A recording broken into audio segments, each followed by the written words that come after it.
this video, I'll talk to you about the necessities of taking a break from the hobby.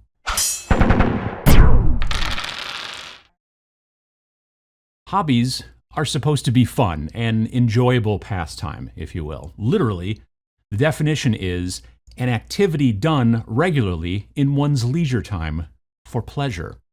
The regularly part of the definition is some of what differentiates a hobby from just a regular fun activity, right? Like if you go like whitewater rafting once, that's not a hobby, right? If you go frequently, then maybe it is. But if you buy like your own fancy expensive helmet and life vest and paddle and all that stuff, then that's probably your hobby.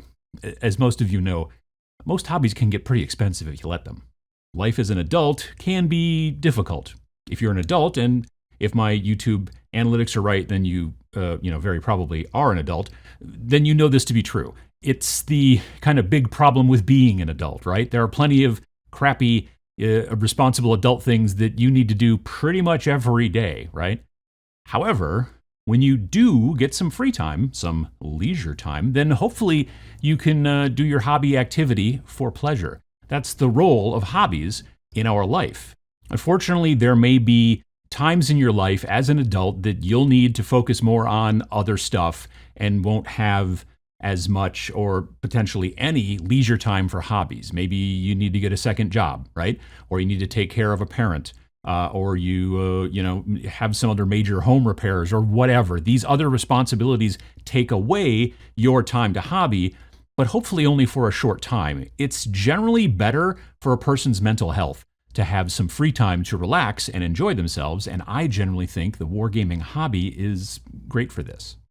And of course, sometimes it has nothing to do with a lack of free time. Instead, it's more of a kind of motivational problem. Sometimes people get burned out on their hobby, and that's okay. It can happen. I did a video on burnout a few months back. Pachow. And while there are solutions in that video, sometimes it's just better to take a break, like you might have to when adult responsibilities kind of get in the way, so that you can come back to the hobby later with your motivation recharged. But here's the problem, right? How do you make a short hobby break be just that, a break, and not be a years-long break, or maybe even the end of your hobby altogether? Making something a habit in your life, like eating well or exercising, is, as I've been told, not necessarily from doing it, but as I've been told, important to doing those things long term, right? You make a habit of something and it becomes something you keep doing. Hobbies, especially ones like painting miniatures, where you hope to get better over time, are also something that can benefit from becoming a habit in your life. All of this has been on my mind a lot lately as I've decided that I need to take a hobby break in the month of September. Now, don't worry, I will continue to make my Friday videos and the every other Sunday show, and I'll still be painting on Twitch like twice a week. That stuff, you folks really won't notice any difference, but I'll not be doing any building or painting of like personal wargaming stuff outside of projects related to the channel and all that kind of stuff for the next month, basically, for the month of September. And the reason is because I need to get off my butt. I have been wanting to get out of this studio for a while now. It's not that it's particularly expensive. I mean, it does cost money, but it's pretty cheap. But that weighed against the problems that this place can have, right? The noise problems, which I'm sure you hear all the time. You've probably already heard a couple of times in this video. The temperature issues. It is real hot in here right now, as a matter of fact, and in the winter it's usually quite cold. Then the location and the parking and all that kind of stuff. All of these things have really kind of made me want to move back to my basement like back in the old days, right? However, since I've moved here, the basement has become full of, let's say, stuff. And although I've been working on and off to get rid of it over the last couple of years, I certainly can't move back in there yet. So for me, there's a bit of a carrot and stick approach that I'm taking for myself. I won't let myself do any personal hobby stuff during the month of September so that I try to get the basement done. If I would somehow get the basement done early, well, then happy days, I'll go back to spending my free time modeling and painting. It could happen, maybe. It's unlikely, but it could happen. On the other hand, if I don't get the basement done by October 1, I'm still going to start up my personal projects again. This forced break has an end date, and that's pretty important. That's actually tip number 1 on taking hobby breaks. Set an end date if you can. If you're taking a break because of responsibilities outside of your direct control, then you may not have this luxury for sure. But if you're taking a break due to another big project that you have to do, try to estimate the end date of that project and tell yourself you'll start hobbying again on that date, Or if the break is due to, say, burnout or something like that, give yourself time to recharge, but also set a date to start hobbying again and then actually do it. Tip number 2, keep unpainted or partially completed projects out on your hobby table if you can, right? Some people don't have dedicated hobby areas. They kind of have to set up and take down every time they want a hobby. So this won't work for those folks.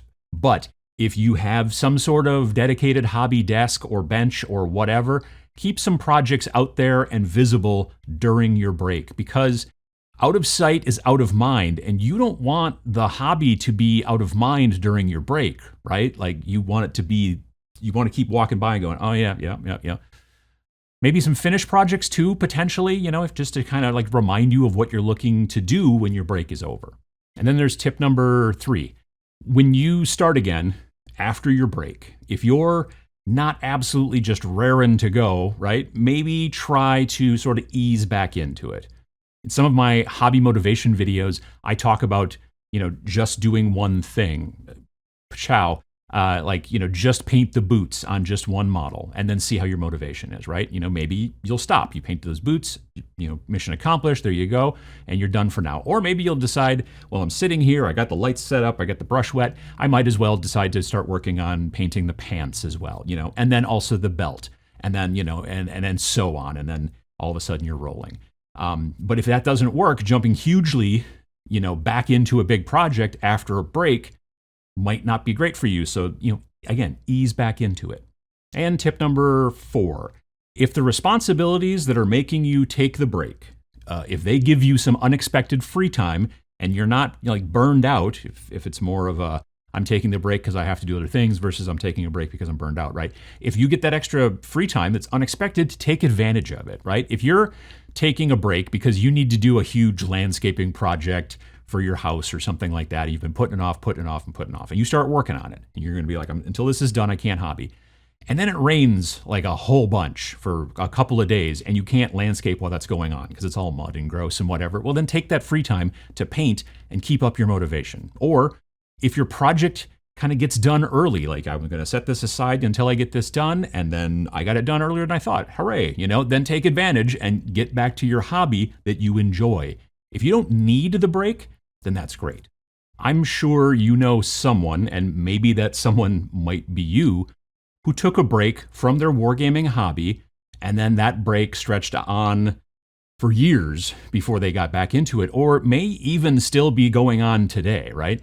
Potentially, it's because their responsibilities are taking up most of their time, and when they do get a bit of free time, they find it kind of hard to get started again. Or maybe they just realize that this hobby, building and painting, little tiny toy soldiers and monsters and then playing games with them, all that kind of stuff, maybe it's just not what they want. But if life has thrown you a curveball, or you have a big responsible adult project that you just have to get done, or maybe your motivation to hobby is just in a really bad place, then hopefully these tips will help you to make sure that your break is just a break and not, turn into something far longer term. If you liked this video, please hit the little like button down there below. It really helps the channel, and there's tiny fireworks, but quiet ones, which are honestly, in my opinion, the best kind. Subscribe if you'd like to see more, and thanks for watching.